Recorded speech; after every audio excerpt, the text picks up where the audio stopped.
truth is the most convincing story that maps onto reality, and that's why the central narrative is falling apart. Right now in the United States, people should not be walking around with masks. We must see the central narrative for the fiction that it is. We are Americans. While elections are sometimes messy, this was a secure election. The founders began the fight for human liberty and self-governance, and it's up to us to finish the job. I'll tell you what, we are in a truth emergency right now. This is the end game.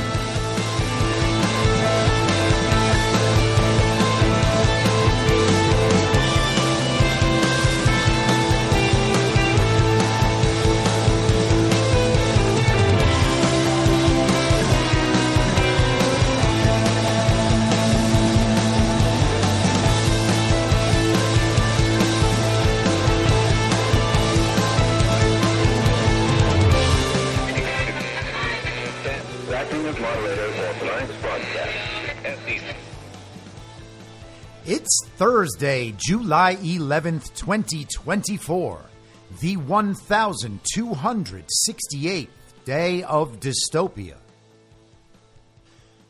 I'm your moderator, Chris Paul. Let's be reasonable. A warm welcome and hello to all of you listening through a paid subscription at imyourmoderator.substack.com. You can become a paid subscriber for as little as $50 a year or $5 a month. And in doing so, you will get the ad-free experience. You'll be invited to participate in the conversation over on Substack, and you'll be able to participate in the interactive live stream every Wednesday afternoon. And if you can't or you simply don't want to, continue listening to the podcast for free on Substack, a wide variety of podcast platforms, and of course, Rumble. All I ask is that you share it with your friends. You can find the links to the podcast, the writing, the social media, and the merch site by visiting linktree.com/I'mYourModerator. Anyone who understands the roller coaster we've been on these past few years knows we haven't reached the end yet, and there may still be hard times to come. And as we add $1 trillion to the national debt every 100 days, we could be headed for some shaky financial times. If you're like me, you're figuring out how to diversify and make sure some seeds are planted for whatever may come. And that's one of the many reasons I think Bitcoin is part of our future. But it's not only about money. Bitcoin looks to be a critical part of the next generation of technology, communications, energy, verification, and even national defense.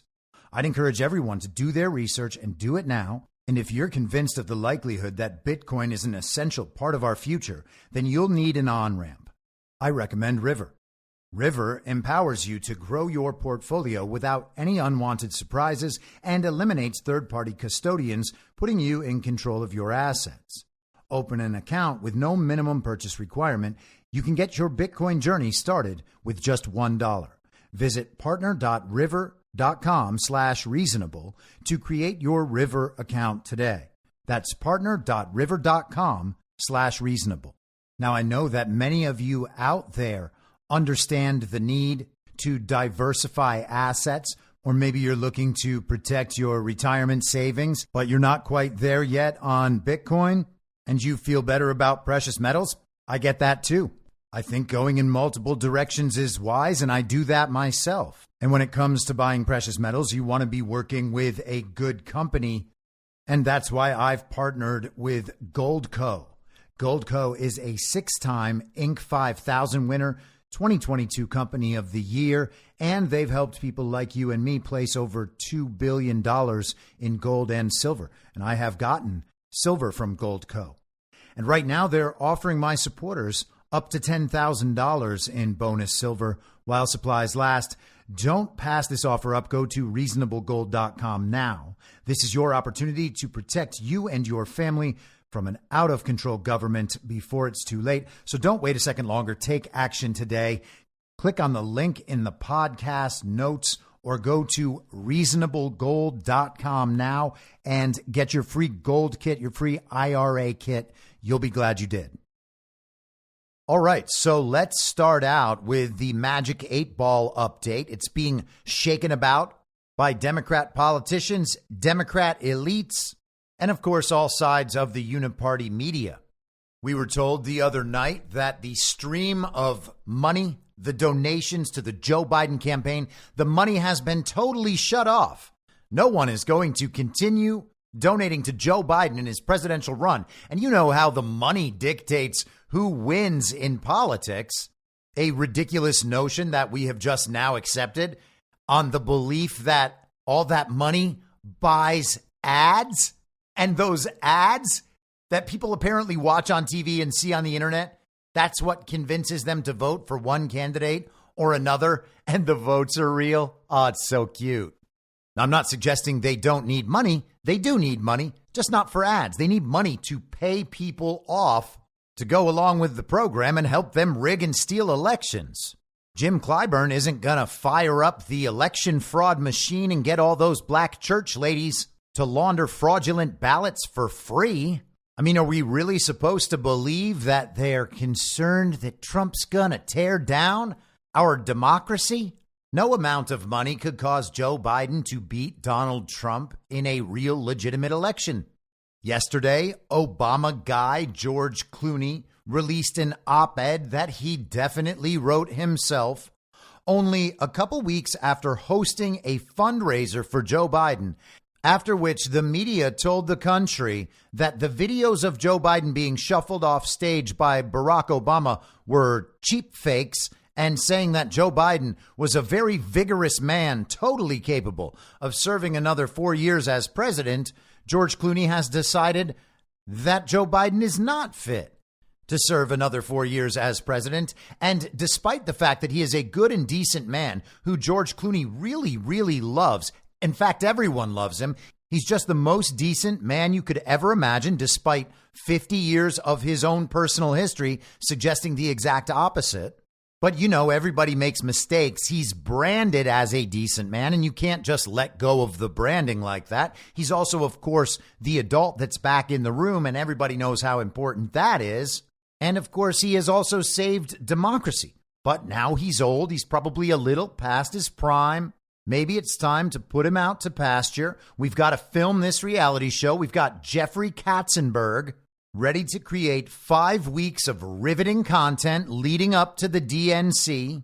And for real, that's actually how it was described in the Blitz primary memo put together by the Transition Integrity Project's creator, Rosa Brooks, along with a billionaire philanthropist. The text of that plan was released yesterday, and it goes through her entire plan, how she conceives of this Blitz primary reality television show process. The end of the document is a breakdown for all of the potential screenwriters who might script the whole affair, and she assigns each one a percentage odds of whether or not they would be the best person for the job. And of course, she puts up Obama bro Jon Favreau, former Obama speechwriter, now famous podcast host, as the most likely person to put this program together. But here's what it says in a section called The Lead Up. An exceptional team led by Jeff Katzenberg springs into action to produce 5 weeks of riveting content leading up to the convention. They strike the perfect balance between the election's gravity and a mesmerizing process captivating the nation.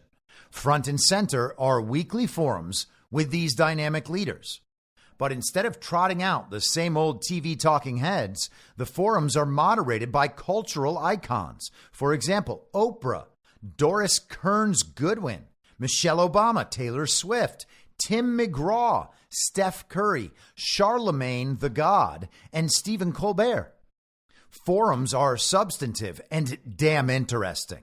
Audiences are inspired as they learn about each candidate's personal history and vision for America. Excerpts go viral on social media. Viewing audiences are massive, including the disengaged millions with no interest in a Biden-Trump rematch. So Jeffrey Katzenberg has been described as one of Hollywood's premier political kingmakers and one of the Democratic Party's top national fundraisers. He was chairman of Walt Disney Studios from 1984 to 1994, and then he went out and co-founded DreamWorks. He produced American Beauty, Shrek, Madagascar, Kung Fu Panda, Rise of the Guardians, etc. All sorts of children's content. Isn't that great? So he is going to be responsible for producing 5 weeks of riveting content. That is the plan of Rosa Brooks. I don't know that it's definitely going to happen, but it certainly seems like it's possible. This is the sort of thing they absolutely would want to do. How else are they possibly going to generate any interest in the presidential campaign from a Democrat perspective or any of the down ballot races either? Telling everybody that Donald Trump is very, very bad is not going to work when what you have on offer is absolutely unacceptable. CNN ran this headline on their front page this morning. This article, by the way, is written by literally 9 people. Angry and stunned Democrats blame Biden's closest advisors for shielding public from full extent of president's decline. So it wasn't the media. It wasn't Democrats generally. It wasn't the uniparty, especially uniparty Republicans that attested to Biden's legitimacy over the last 3.5 years. It was just Biden's closest advisors that kept it hidden from everyone else. Who could have known that the man who is on vacation all the time, always falling over, can't think in complete sentences, doesn't do press conferences, has little cue cards to tell him where to go and what to do and what to say and what not to do, because otherwise he'd forget? Who could tell that that guy might not be up to the job of functioning as, quote unquote, leader of the free world? And the article's not worth spending a lot of time on, but a little taste. There's a marked difference in the president from the spring to the summer. A senior Democrat told CNN he's just not the same. Well, wait, what do you mean? Is he a different guy? You can't be saying that. That's a conspiracy theory. As far as his condition declining, I assume that is what you're suggesting. What are you talking about? His condition has been this for at least 4 years, and truthfully, probably a lot longer. The character of Joe Biden has been demented in an obvious public way now for 5 years. Back in Washington, says CNN, there have been clear signs throughout his term of Biden being increasingly stage managed, with lists of talking points, names of questioners, and drawings of where he should walk presented to him by aides. Ahead of closed-door cabinet meetings that Biden attends, it is customary for cabinet officials to submit questions and key talking points that they plan to present in front of Biden ahead of time to White House aides. 2 sources with direct knowledge told CNN. The entire display is kind of an act. One of those sources told CNN they would come and say, hey, the president is going to call on you about 25 minutes in and ask this question. What are the bullet points you'll respond with? And the media, the quote unquote free and independent press we are always told about whenever they need to protect themselves from any criticism, they remind us how important a free and independent press is. It's strange if they really believe that they're not at all concerned about the widespread censorship of citizen journalists, but then, of course, they are just lying. They are 100% regime propaganda media. There is no free and independent press aspect here. They are now admitting that the entire thing is orchestrated. They actually said the entire display is kind of an act. No, it's not kind of an act. It is an act. The entire thing is an act. And I know that people have a really, really hard time with that. It's like, okay, they're just using a euphemism. They're not serious about that. They're not saying it's all just a TV show and everyone's acting. And to that I say, okay, tell me what the difference is between this and an episode of Kardashians. Is there some level of spontaneity? Well, yeah, there's some level of spontaneity. But how much? How much of it is scripted? Is everything we see live actually live? Are they doing multiple takes of any of these exchanges? At this point, we can't just dismiss the possibility of that.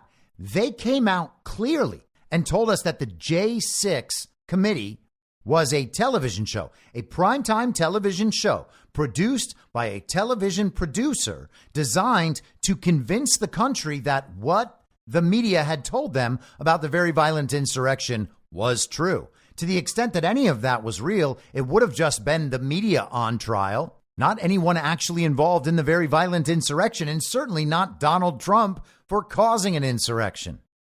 They essentially skipped their primary process. Joe Biden didn't campaign. The elections aren't real.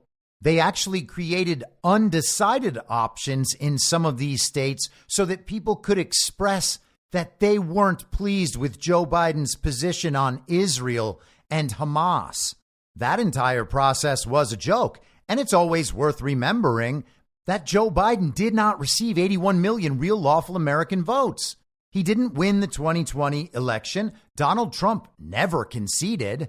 And if you just simply assume that the inauguration was a television show, and we already know that it was, then you eventually have to ask which part of this is real. Back to CNN. The second source, who echoed that same description, said when Biden attends cabinet meetings, they are, quote, not freewheeling and pretty well orchestrated. And the meetings themselves are infrequent, with one cabinet secretary telling CNN they are uncertain of Biden's condition because they so rarely see him. In fact, the last full cabinet meeting took place on October 2nd, 2023. Sources also said cabinet meetings during the Obama years, which Biden attended as vice president, were not pre-scripted in this way. So Joe Biden, the real president, has not held a cabinet meeting in 9 months, and his cabinet members don't even see him. But I do remember they used to see him at least more often back when they would hold those meetings on the sound stage they put in the executive office building across the street. But sure, the whole thing's real. Joe Biden is a real president. Skipping ahead in the article. In many of these conversations, sources blamed the president's inner circle of advisors and family for what they said has become a painstakingly choreographed daily operation designed to prevent him from being in unscripted settings for extended periods of time. There's this general sense of just unbelievable holding your breath every time he does an event, every time he's with people. One top Democrat in close touch with Biden's inner circle of advisors told CNN. This person added that some of those advisors have privately acknowledged this is going to get worse. That Democrat was blunt about how the president's closest advisors have responded to any criticism or concerns expressed about the president, including his age and fitness. Quote, everyone who expresses any level of suspicion or contrary views, they call everyone and they beat the shit out of them and say, stay on message, end quote. Amazing. So all of those people pretending to serve in the U.S. government after the results of totally fake and illegitimate elections are not telling their own constituents the truth about the state of the so-called president of the United States of America because they are called and told to shut up. But I mean, come on, at least their votes are real. They're deciding what votes to cast on the basis of what's good for their constituents. Right? Isn't that the constitutional system we're fighting to protect? It's perfect. It's not like Biden's inner circle didn't know this. One Democrat strategist close to the White House said of the extent of the president's recent decline. Skipping ahead once again. After 2 weeks of defiance following the debate, Biden faces a growing number of calls to bow out of the 2024 race. Many of the sources who spoke to CNN said they expected that the pressure will keep building as more and more Democrat lawmakers signal he should go. Expect a drip, drip, drip, said one former Biden White House official. Oh, so they're just going to keep cycling through it.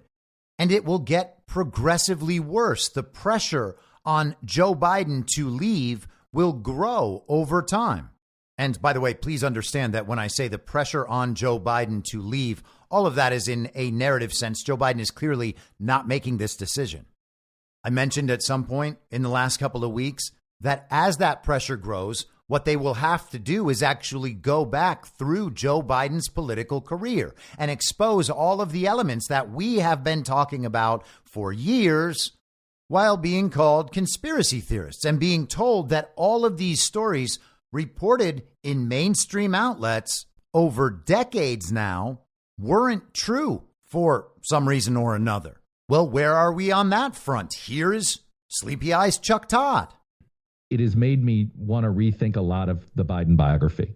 I still can't believe he ran for president in the first place, given that his family was in crisis in 2018. You look at what has happened. I can't believe he put his family through this. And now looking at his behavior now in clinging to this, I think the entire narrative on Joe Biden is going to change, in that he's always been, everything has been about his ambition, and his ambition comes first. What? How could that be? That was how they used to describe Donald Trump, and now it's being said about Joe Biden by Sleepy Eyes Chuck Todd? How long until they're running videos of Joe Biden sniffing little girls on CNN? How long until they're talking about Joe Biden's history with the Klan on MSNBC? When does the Ashley Biden diary come out?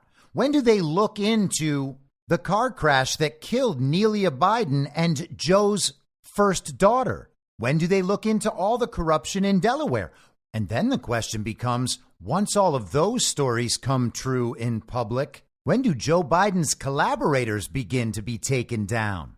I mean, that's the thing about toast. If you leave it in there too long, it catches on fire, and then the whole house can catch on fire. And hey, who knows? If there's a strong wind and your neighbor doesn't have a blue roof, the whole neighborhood could catch on fire. How long until Nancy Pelosi and Mitt Romney are wrapped up in Joe Biden's Ukraine dealings?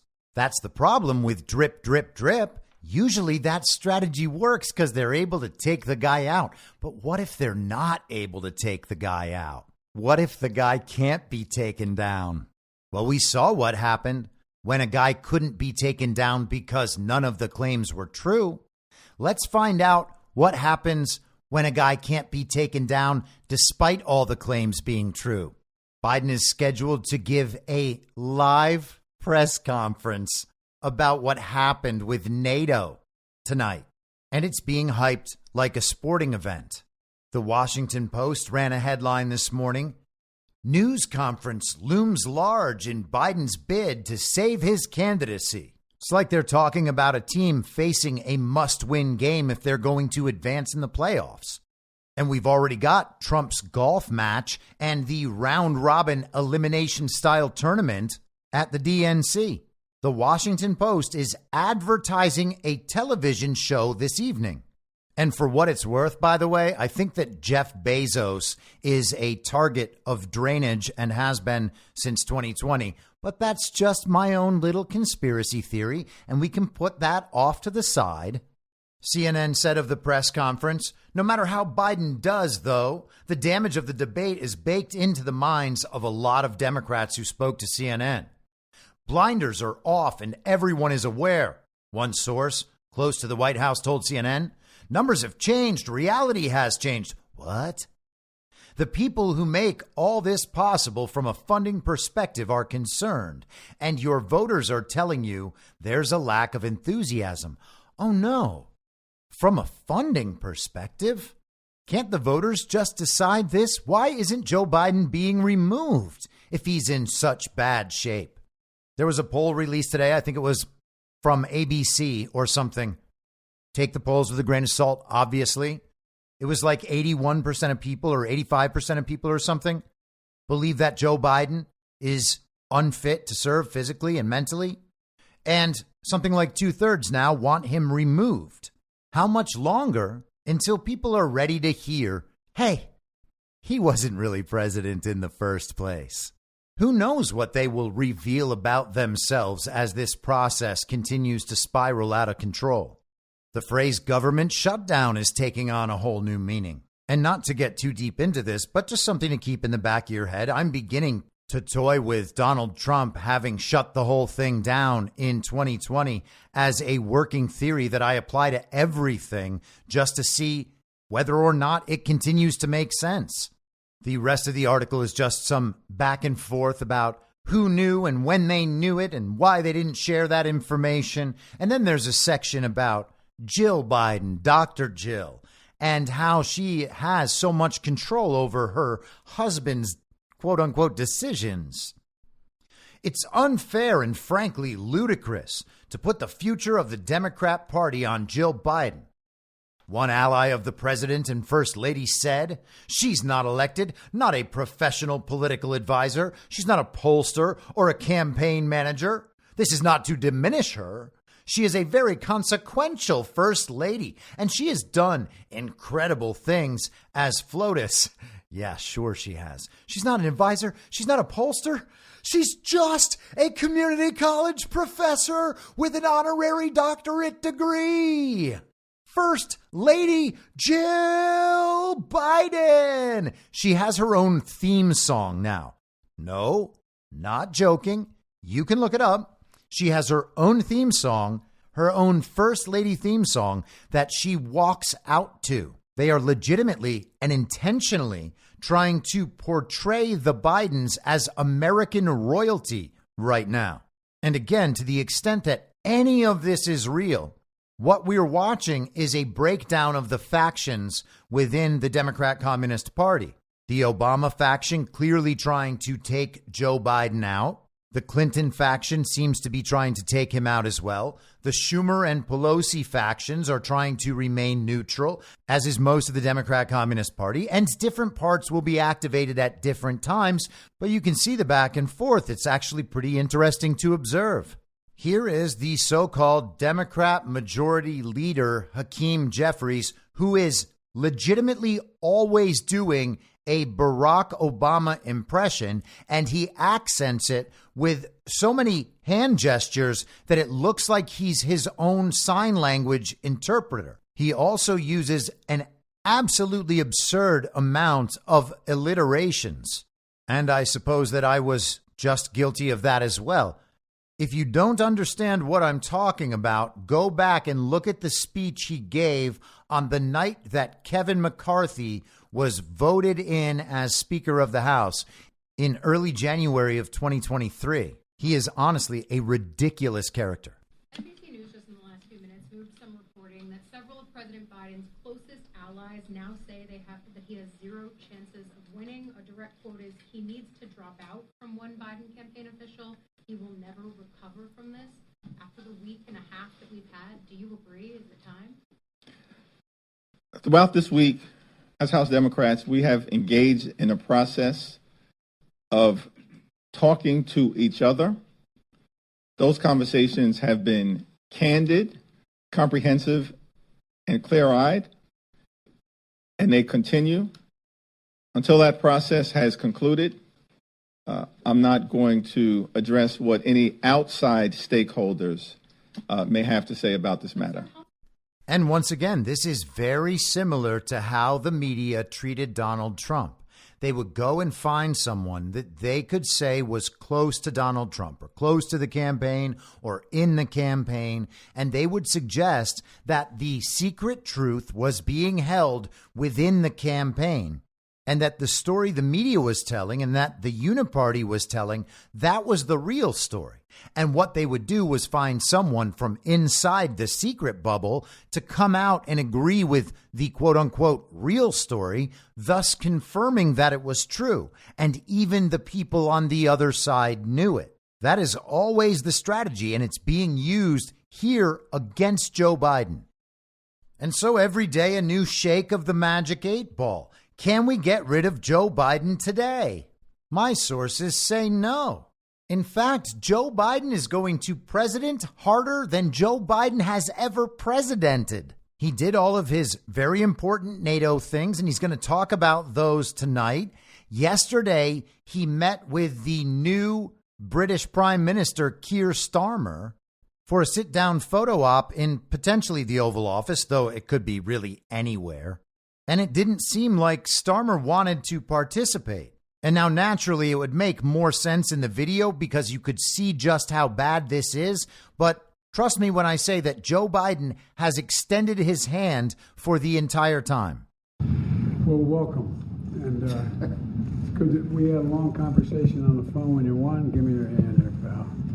And we're the best of allies maybe in the whole world.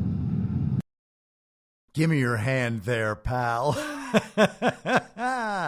Imagine being the real, legitimate, fully functioning president of the United States of America, and you can't even get the brand new British Communist Prime Minister to shake your hand at a photo op without leaving it out there for far too long before demanding that your counterpart finally consummates the handshake.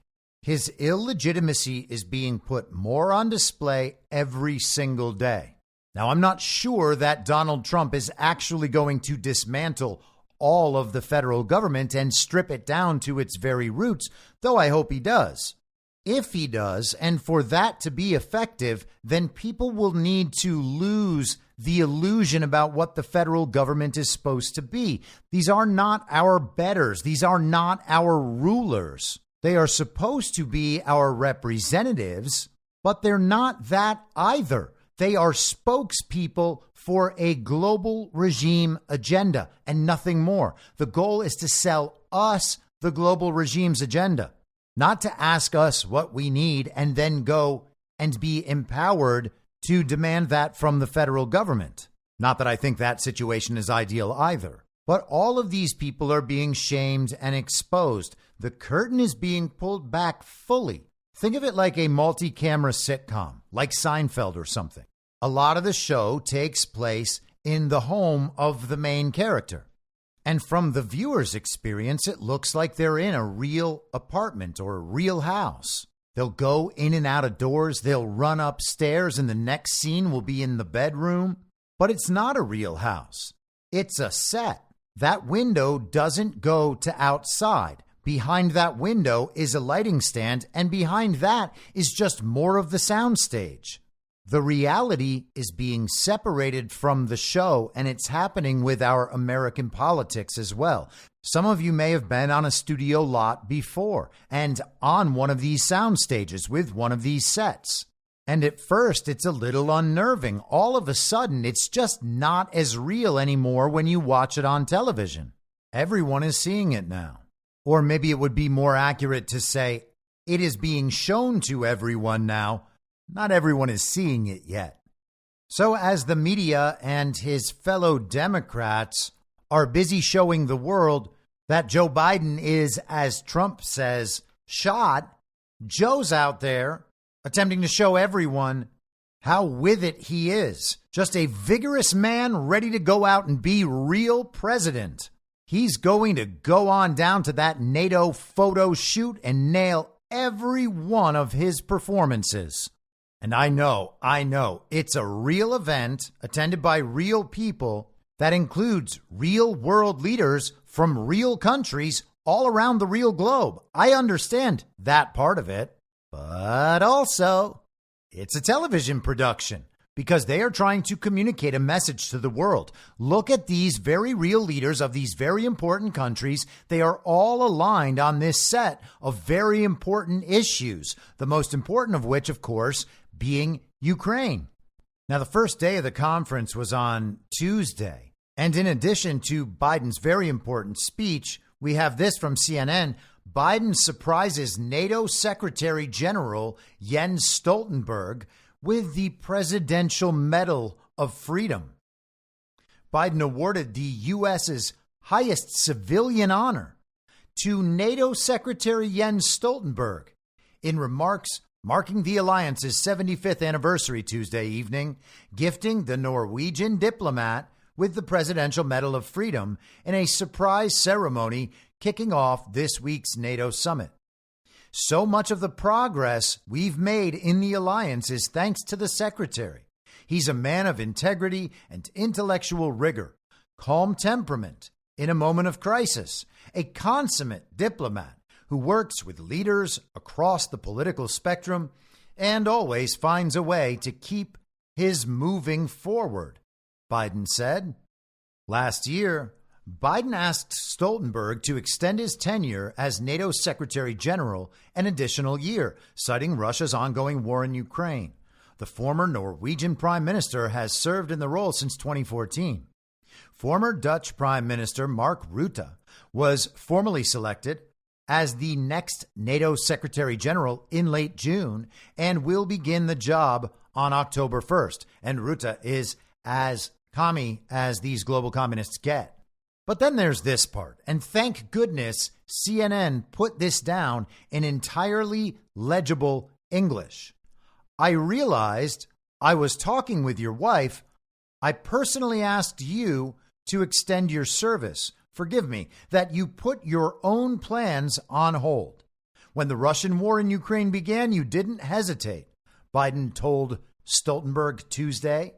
Today, NATO is stronger, smarter, more energized than when you began. 1 billion people across Europe and North America, indeed the whole world, will reap the rewards of your labor for years to come.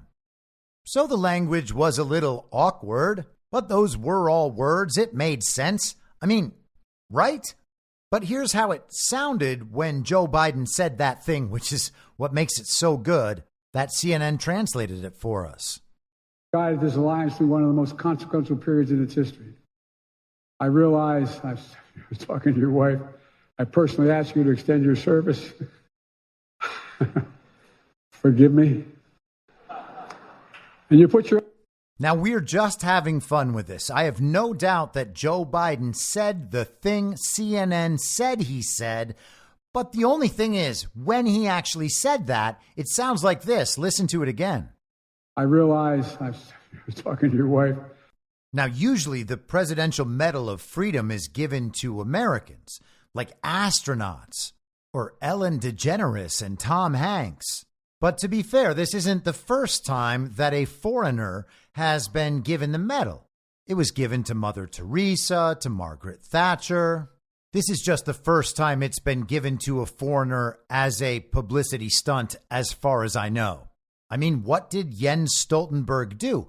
Maybe, by the way, maybe, devolution sense, maybe he did something that Donald Trump had tasked him to do. But otherwise, the globalist effort in this Russia-Ukraine quote-unquote war is not something worthy of awards.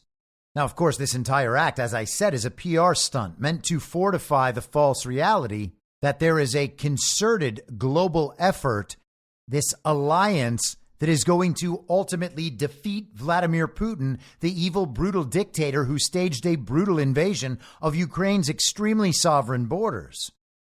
The comedic actor himself is actually in Washington, D.C. now. He met yesterday with Speaker of the House Mike Johnson. You can only imagine what they must have talked about.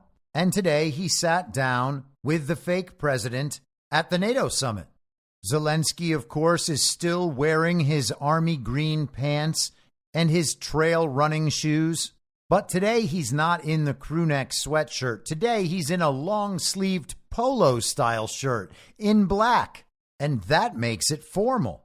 And I want to be clear as I play this that Joe Biden is reading off a card. Today I'm proud to announce new security systems package for Ukraine. This will be the 8th package I've authorized since we've signed the National Security Bill. The Secretary of Defense, we can talk about what the details of all that are. I signed it yesterday or last night, I guess. And we're working with our NATO allies to ensure Ukraine is flying F-16s this summer. And we show the world that we stand with Ukraine now and in the future. So, Mr. President, thank you again for being here. We got a lot of work to do together. And I yield the floor to you. Now, I don't mean to be crass, but it sounds like Joe Biden just told the Secretary General of NATO that he did the unspeakable with his wife, and now he's bragging about how his package is 8 times larger than Mike Johnson's. I mean, if you're going to show people that you have the sort of presidential vigor it takes to survive in big league politics in 2024, I could hardly think of a better way to do it. He is showing everyone who's top dog. It's like he's in the locker room just snapping people with towels left and right. Stop all the horsing around and cut out all the malarkey, you whippersnappers. You heard what happened to Stoltenberg's wife? But how incredible is it that the timing just worked out this way, right as Joe Biden is being discredited day in and day out, all across America, he is functioning as the American quote-unquote president on the quote-unquote world stage. All of the scenes of the television show that has played out over the last 3.5 years, the scenes that prove that Joe Biden really is doing the job of president, these sporadic moments where he travels somewhere and speaks in front of a crowd of foreigners. One of those just happens to land right in the midst of the ritual humiliation tour of Joe Biden. Amazing. Now, Hungary's real president, Viktor Orban, has been on something of a peace tour, going to Ukraine to meet with Zelensky, meeting Putin, heading to China to meet Xi, and now he's here in the United States of America to meet with the very real president, Joe Biden. Wait, what's this? The Financial Times today. Hungary Prime Minister Viktor Orban to meet with Donald Trump days after Vladimir Putin trip. And this is when all the alarms should go off. A foreign leader meeting with Donald Trump while Trump's not president. Isn't that a violation of the Logan Act? Is Donald Trump going to be conducting foreign policy on behalf of the United States of America before he is officially inaugurated as president, the way Biden was in January of 2021? I mean, he's already guilty of 34 felony counts, and he has all those other indictments against him.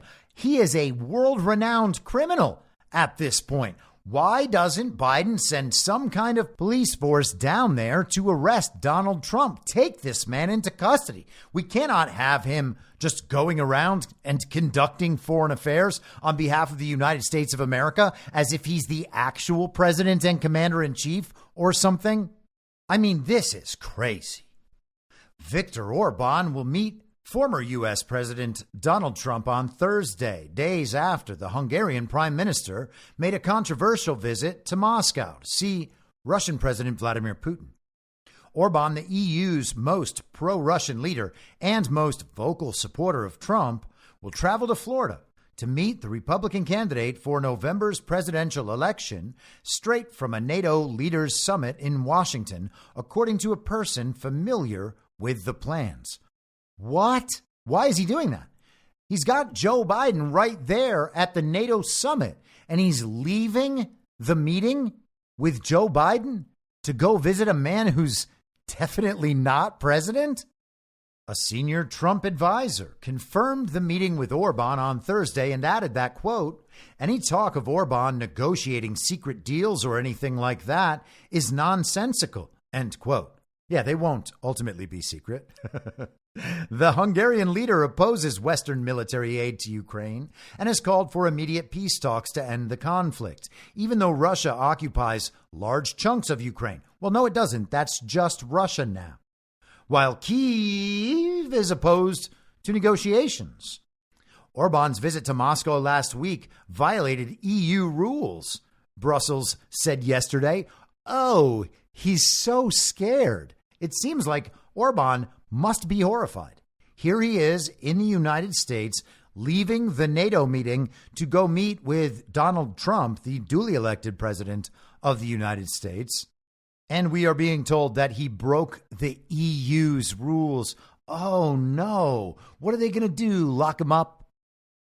The meeting with Trump is likely to further rile other EU leaders angry at Orban breaching the bloc's unified foreign policy positions. Orban did not inform his allies of the planned meeting, 2 EU diplomats told the Financial Times. Wow. So they're supposed to have a unified foreign policy. All of those different countries in Europe are supposed to have one single solitary foreign policy. Seems strange, doesn't it? But then you remember that's exactly what happened here in the United States of America when they decided to become one big federal government that would just cohesively enact foreign policy. But I know, back then it was so much different than it is now. I mean, sure, the same global regime was controlling everything in both scenarios, but now we have AI and smartphones and Pokemon. So it's different. And man, it's weird that he wouldn't respect the EU's rules, and he wouldn't even tell them that he was going in the first place. It's like that body is totally defunct, the same way that NATO and the UN and the WHO are. It's like Donald Trump dismantled the whole thing and pulled the U.S. out of these organizations before they went defunct. And of course, he did do that. But Biden brought us back in as the real president. He said, oh, Donald Trump, he made all the wrong decisions, and I'm going to correct all those. I'm going to set the world back on its proper course. These organizations are not defunct. Joe Biden has reassembled the alliance. It's very real. You can watch the TV show, and it will show you all of these very real world leaders meeting together, discussing very important things like how to keep the Ukraine war going on television. And all of it is very serious. I mean, not so serious that the presidents of their member states will follow their rules or even tell them where he's going to conduct foreign policy, but they're very real. Let's keep going. Orban, who had dinner with President Joe Biden and NATO's other 30 leaders at the White House on Wednesday evening, will fly to Florida on Thursday, the final day of the military alliance's 2-day summit. You see that? First, he hung out with President Joe Biden and the 30 other NATO members. At least he had more respect for the defunct NATO than he has for the defunct EU. He met with them, heard what they had to say, and then immediately headed toward the winter White House in Florida. Hungary took over the 6-month rotating presidency of the EU Council of Ministers, a role that allows members of Orban's government to chair meetings on July 1st. Orban has met Trump multiple times and is a frequent guest speaker at pro-Trump events, aligning his nationalist, anti-migration politics with the former president's rhetoric. The Hungarian was last at Trump's Mar-a-Lago resort in March. Balázs Orban, the prime minister's influential political director, said on Wednesday he believed Trump, quote, is the most pro-European position when it comes to defending ourselves. First and foremost, we are responsible for our own safety. In a comment posted on X, formerly Twitter.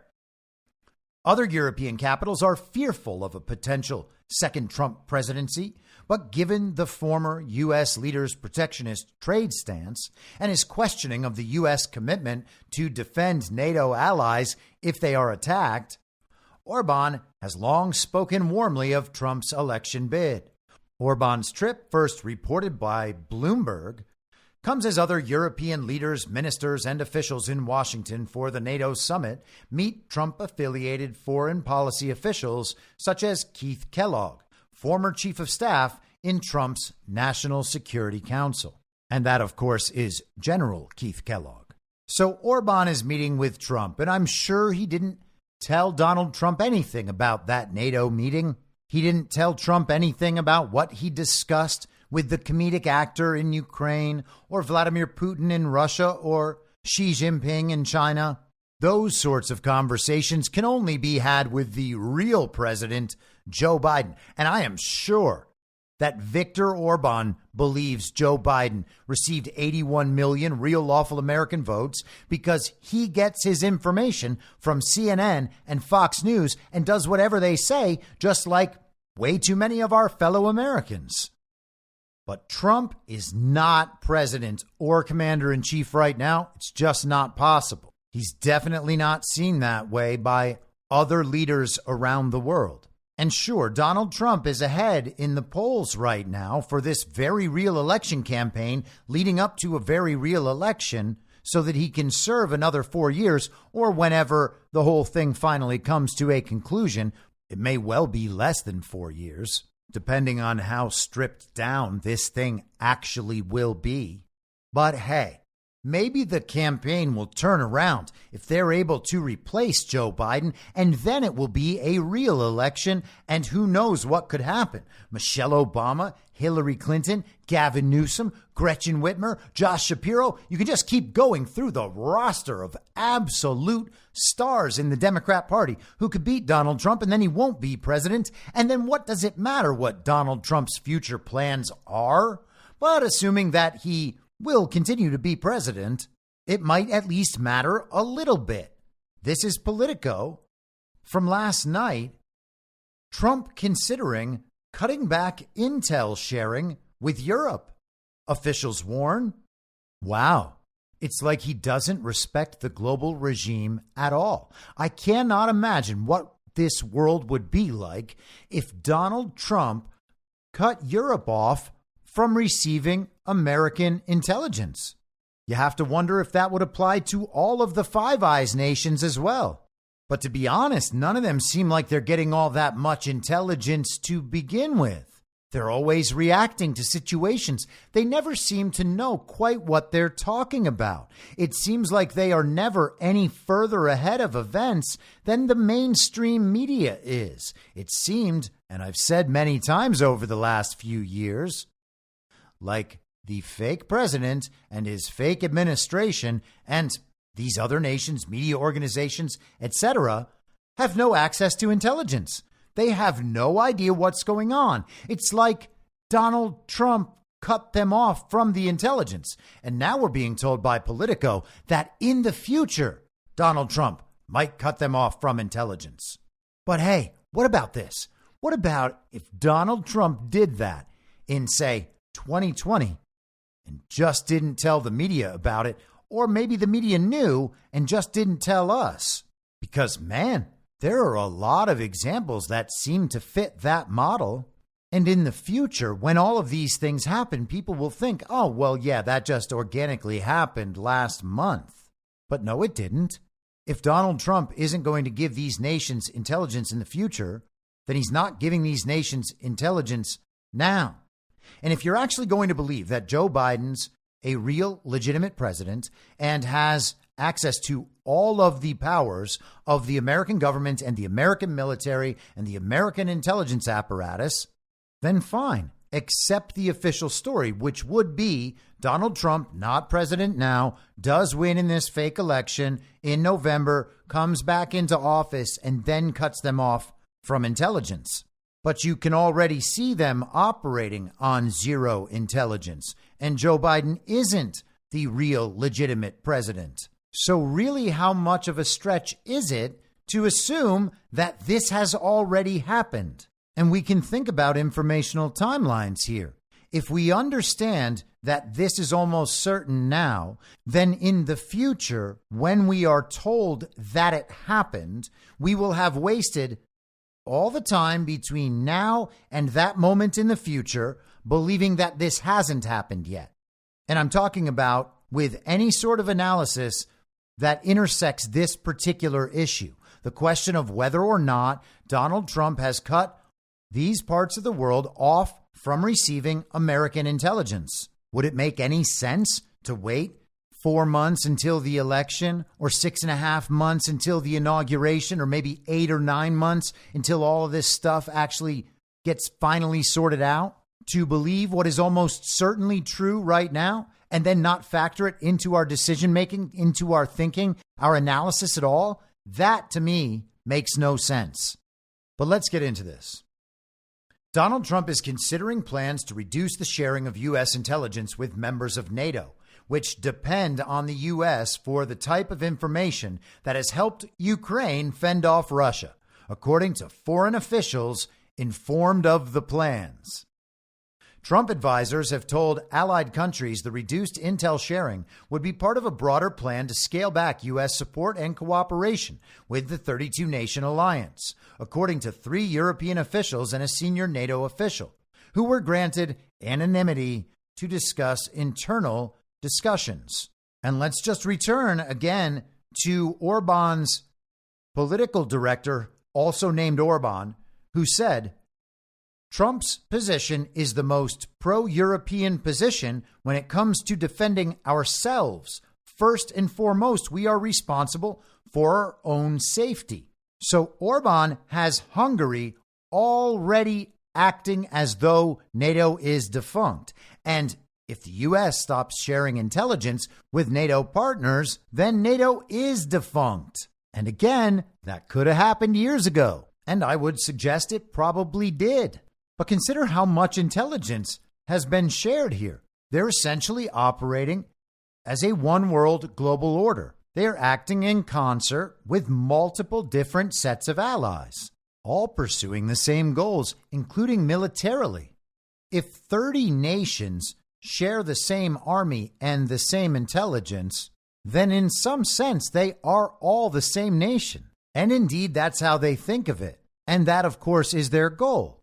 And they have no problem with you knowing that goal. In fact, they tell you all the time. It's just that if you don't like that goal, if you think that's a bad idea, well, then you've fallen victim to mis and dis and malinformation, and you happen to believe in a conspiracy theory. They are absolutely doing the thing that you believe they're doing, but it's good, not bad. That's where you get it wrong. And because you're wrong about something so important, you're going to have to be censored. So no one else is going to be encouraged to believe that obviously wrong thing. I mean, what kind of moron and loser would ever believe that the absolute best people in the world are doing something bad? Doesn't even make sense.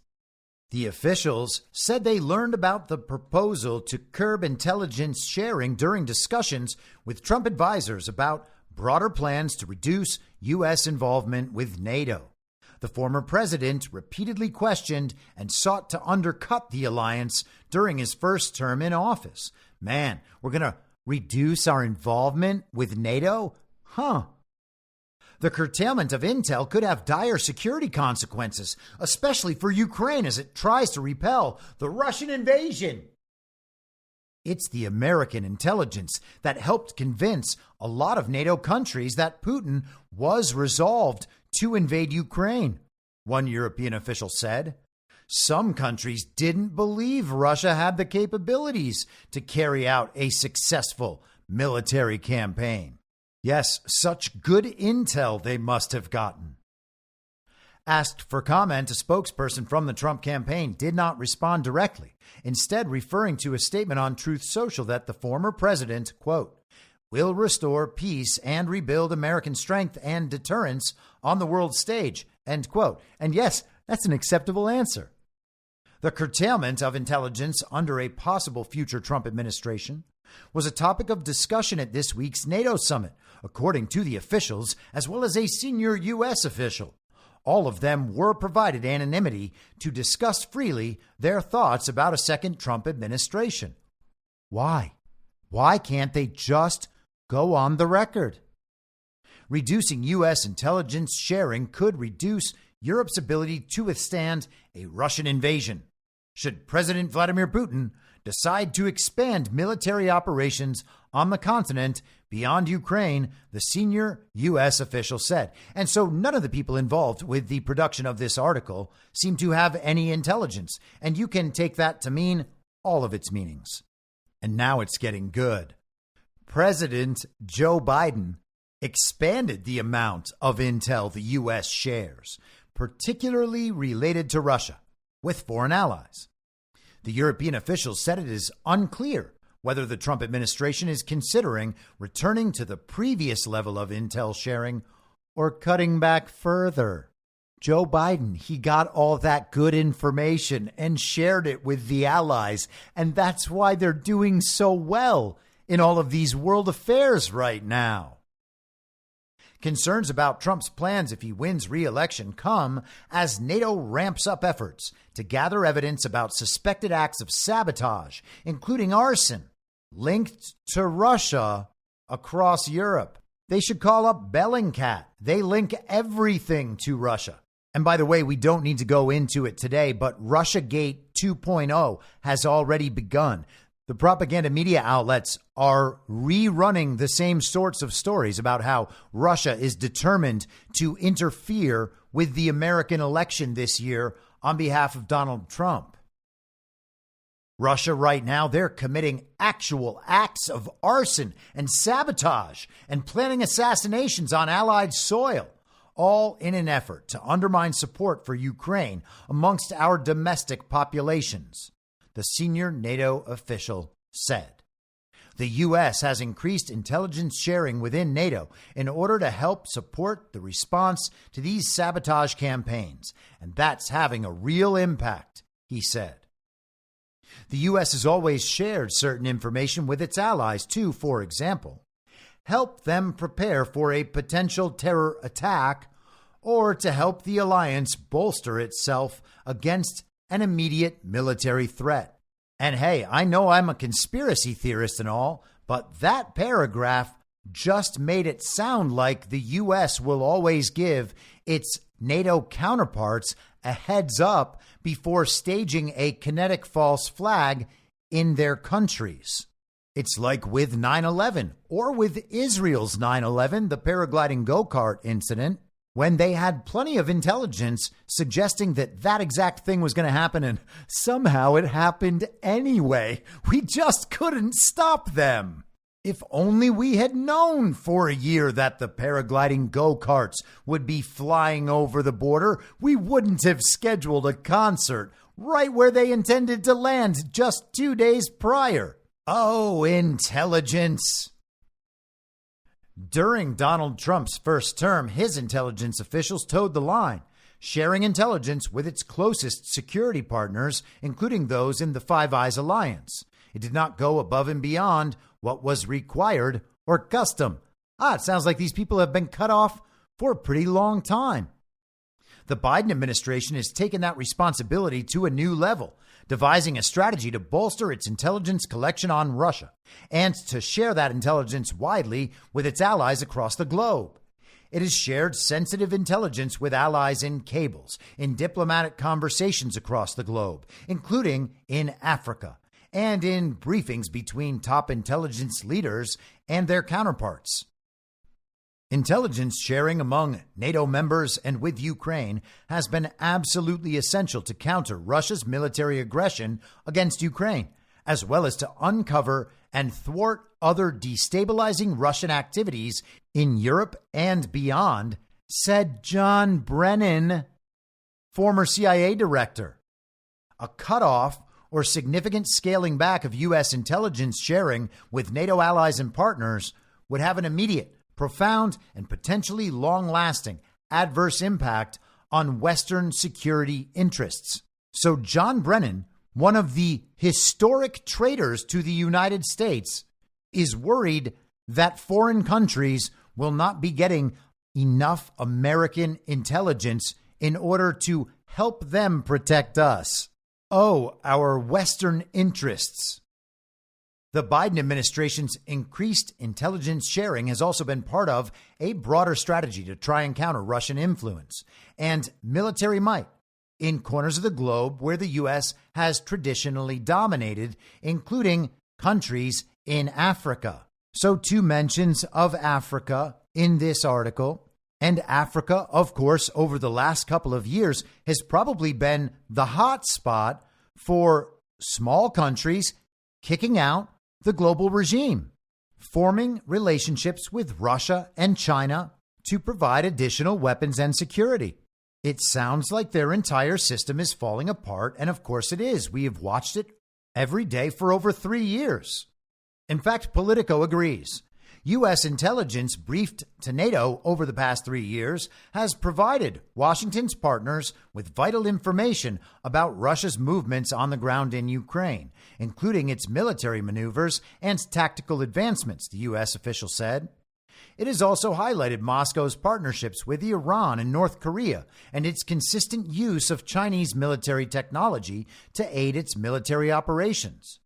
At a speech at Georgia Tech in 2022, CIA Director Bill Burns said American intelligence was vital to the war in Ukraine, adding that the war had offered valuable lessons on how to develop good intelligence and deploy it openly and creatively to discredit the false narratives on which adversaries so often thrive. And speaking of false narratives on which adversaries thrive, Georgia Tech was right at the heart of the Alpha Bank hoax. Bill Burns is returning to the scene of that crime. And the Alpha Bank hoax was when the Georgia Tech researchers said they had discovered covert communications between the Trump Organization and Alpha Bank, a Russian bank. This was part of what was substantiating the Russiagate hoax. One would have to expect that's coming back around. While European countries have also established high-level intelligence offices, U.S. intelligence is often more robust, officials said, particularly on certain issues related to Russia. Without detailed information sharing, officials worry European countries will become an even easier target for Russia. And isn't that strange? Why haven't they all just been defending themselves for all of this time? Oh, that's right, because they can depend on Team America World Police. Still, there is certain information the U.S. relies on receiving from its European partners, and if Trump were to hold back intelligence, they too would likely retaliate.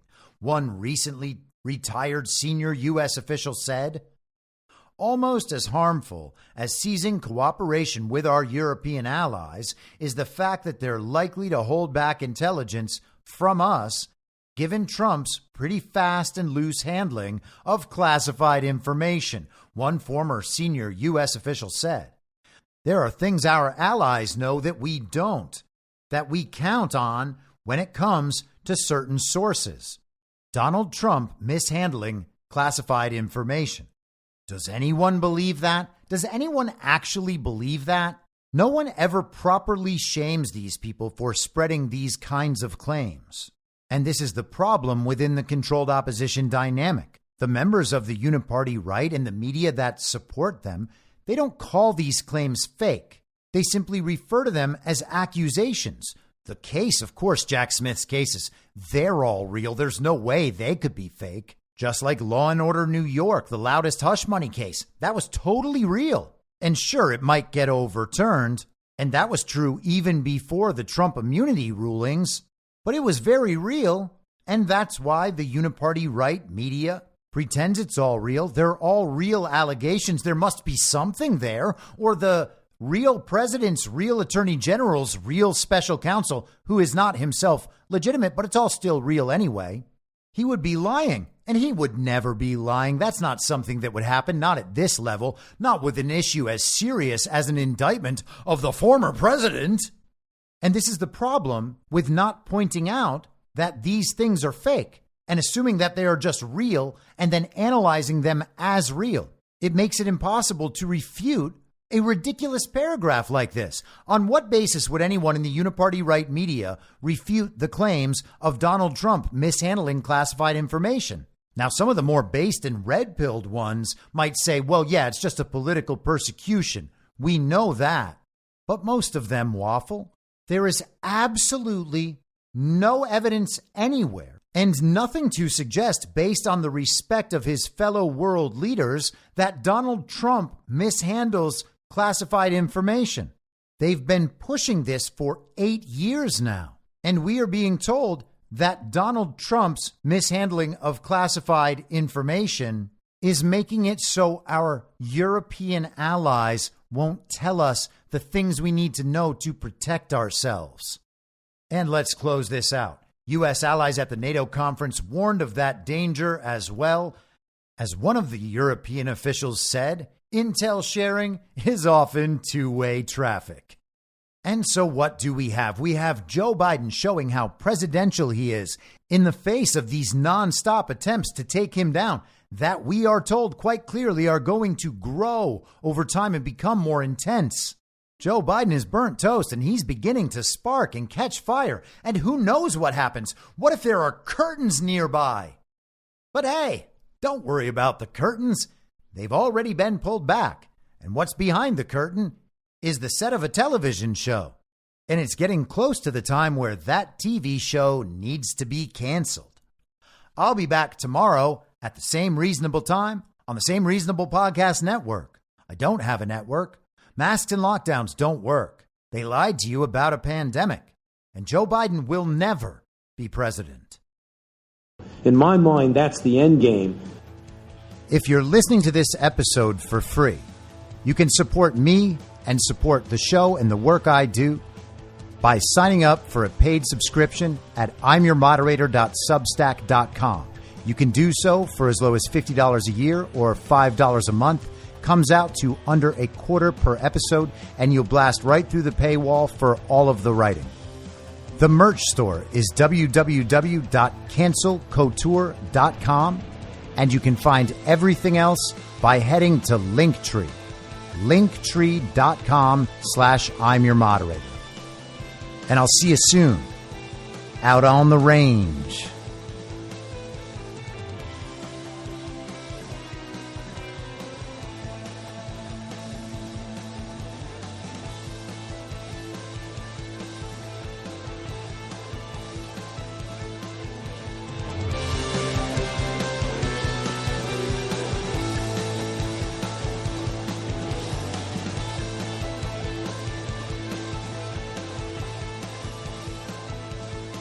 It's happening!